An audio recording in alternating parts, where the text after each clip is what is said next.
Okay, welcome back. So, we said we're gonna have a course on the trivium, but let's call it by its modern name. Its modern name would probably be called a course on critical thinking. And okay, so we searched for critical thinking textbooks because we sort of need a textbook for the class. Students like having a textbook, even if it's just more or less a teddy bear rather than something they actually read. But, whatever. Bring your teddy bears to class if it makes you feel better. So, the problem was, though, I went looking for critical thinking textbooks. And I didn't find all that much that was appropriate. Like, really. Well, first I really only looked on epdf.pub. A lot of free whole PDF books there. Because I would want the book to be free. It's hard ordering books. The books show up to the university bookstore late. Problem. They're expensive. Problem for students. So tried to stick to free PDFs. Unfortunately, I didn't find that much that was appropriate. Critical thinking textbooks that I found tended to go off in three different directions of problems. One, sometimes they were advanced books on formal logic, with all these giant Venn diagrams and formal math terminology to hash out syllogisms, like advanced logic stuff that maybe some of my students know, but I don't. And it would be hard to teach. At least for me, because I'm not an expert. And then we had stuff at the other end. Stuff that basically said, try to be open-minded and not a partisan bigot. And sort of kept saying that in a lot of words. Well, okay, that's cool. We'll try not to be closed-minded bigots. Yes. Next lesson, please. A lot of critical thinking textbooks were vacuous paeans to the idea of being a critical thinker, rather than really telling us how to do it. Okay, 4. Some were compendiums of fallacies, an encyclopedia of things not to do, bad thinking habits. But really, we'd like to have a whole system, not just a patch, not just keep thinking the way you're thinking, but don't do this, this, and this. Those are bad habits. We'd like to have a whole better operating system, not just patches.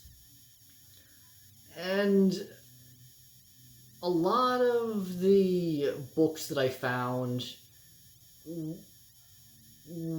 depended a lot on rather long-winded real-life examples from America in the 1990s and early 2000s. Which is fine if your students are very familiar with the United States around the turn of the 21st century. If you're, say, in 2020 teaching in China, they're probably not all that familiar with one specific Western country 20 years ago. And so to get the examples, we'd have to spend a lot of extra time just teaching about the subjects the examples are about. Okay, let's talk about O.J. Simpson and gay marriage laws. We could, but that would be basically an anthropology class talking about how weird a place America at the turn of the 21st century was. We could, but Weird America is a fun class, but I'm not sure it would be as helpful to thinking and answering questions in a more efficient manner. as critical thinking would be. So I really didn't find any books that were all that good. I found some that were sort of helpful, but like nothing that was good enough. So I took the sort of helpful ones, cut out the useful parts, put the useful parts together, collated them so that the useful parts were in a sequence as if they came from one book, then started editing that, and we got the course reader that way. So now, let's look at the textbook. Or at least talk about it, because I'm not going to be like, new book. Make you read something off a page on a video. That's never fun. So, if you have the book, great. If not, we'll just talk about it in broad terms. It's basically broken up into 6 parts. Okay, 8 parts if you count the review and the preface, but not counting those ends, really it's 6 parts. Part 1, what critical thinking is. Part 2, why not everyone does it. 3, how to construct thoughts. 4, how to connect thoughts. 5, what could possibly go wrong. And 6, advanced topics. I've structured it that way because I hope that method will produce elegant failures, as opposed to inelegant failures. Failure quality is important. Ideally, everyone learns all 6 sections perfectly. But that's a very high standard. That is very idealized. Probably even I don't know all 6 sections perfectly. So, what happens if, heaven forbid, someone doesn't know all 6 sections perfectly? How quickly do things fall apart? The classes that I hated most in college were the ones where if you were missing 1 or 2 key things, you got nothing right, your scores just completely fell apart, you fail, you suck, you're a horrible person. And the threshold for falling off a cliff was very high. You could understand like 90% of the stuff, but you had this very sharp inflection point in grades. Those classes were horrible. I hated those. I'm gonna try my best to not reproduce one of those grade inflection, fall off a cliff classes.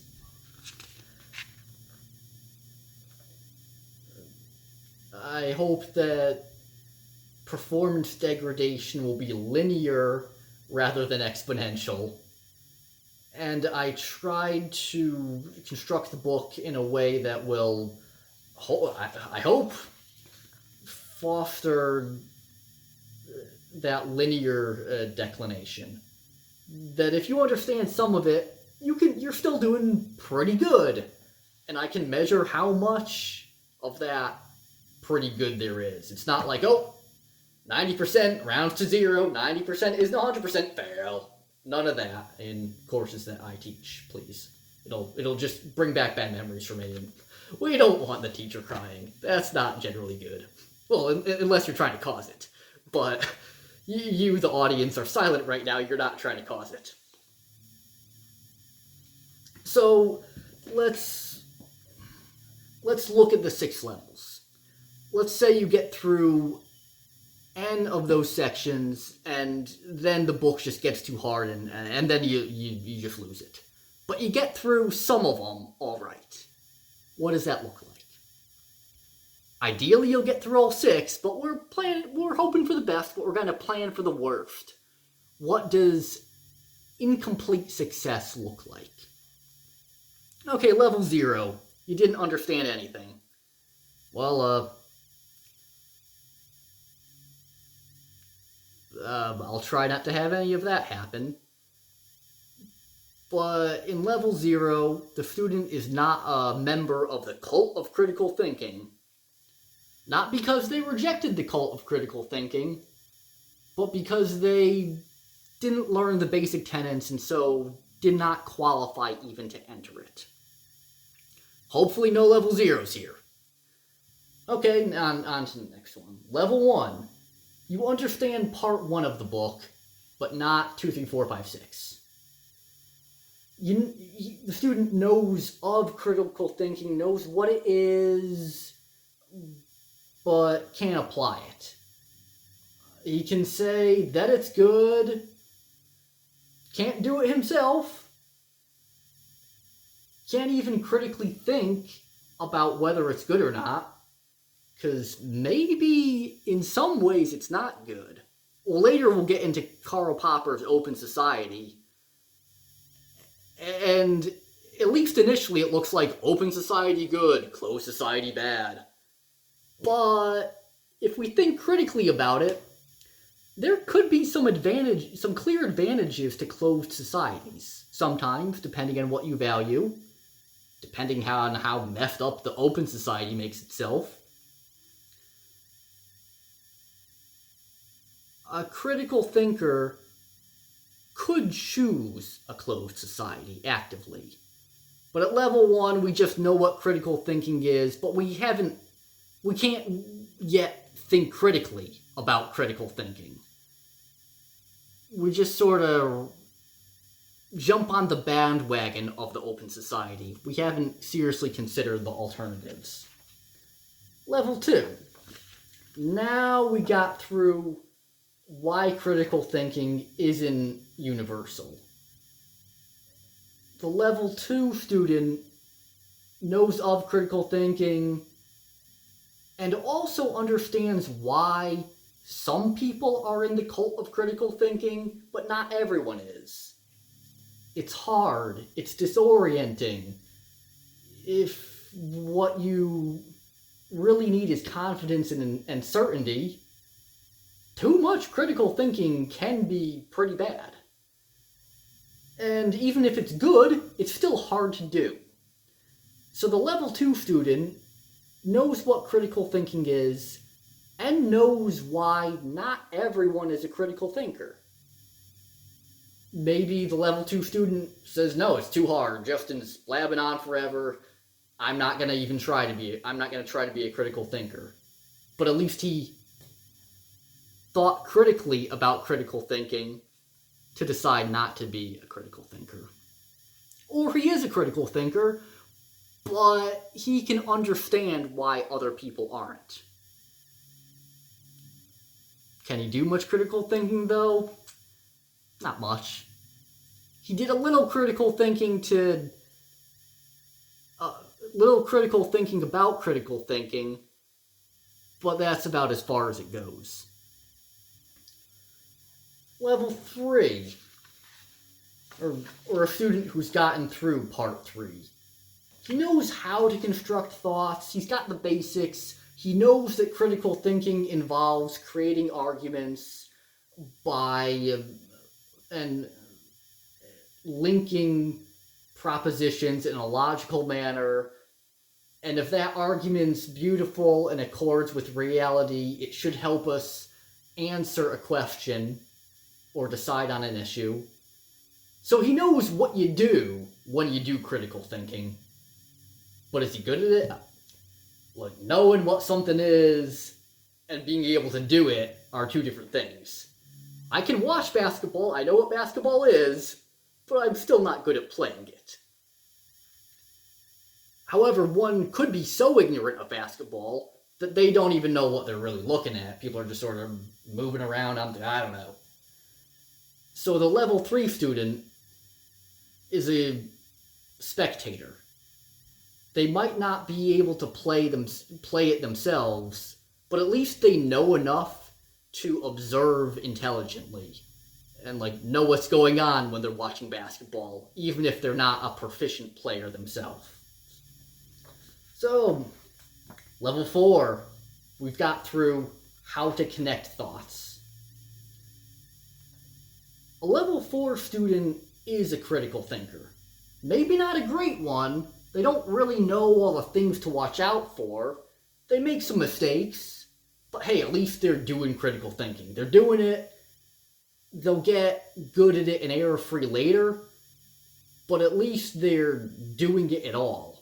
Doing it badly isn't doing it well. But doing it badly is still a lot better than not doing it at all. Like the previous levels, basically. The level 5 student who's survived the course in the book through part 5 knows what to watch out for in critical thinking. He knows the basics, and he knows what to watch out for, so when he tries to do critical thinking, he's actually pretty successful. Significantly more successful than the level 4 student. Matter of degree, but the level 5 student is good at critical thinking. Okay, well, then what do we need level 6 for? The level 5 student knows when he's had enough and knows when to stop. Part 6 is advanced topics. Stuff that interests me, stuff that I sort of discovered myself while working on the book. Part 6 is more for me than for you. A level 5 student says, hey, I realize that. Part 6 is just a nerding out. For me, part 5 is enough. Hopefully, you'll nerd out with me and we'll get through part 6 simply because we feel that the questions are interesting. But if you get through level 5, I'm still proud of you. And hopefully, I've constructed the course in a way where it's not true that all non-5 or 6 students are zeros. If I've done a good job in structuring the course, a lot of the non-6s, non-5s are 4s, or 3s and 2s and 1s. Not all zeros. Hopefully I've done a good job there. I don't know. This is the first time I've done it and you're the first class taking it. We'll see how successful I've been. But that's my intent in the way that this book and course are structured. Okay. Yep, see you again soon.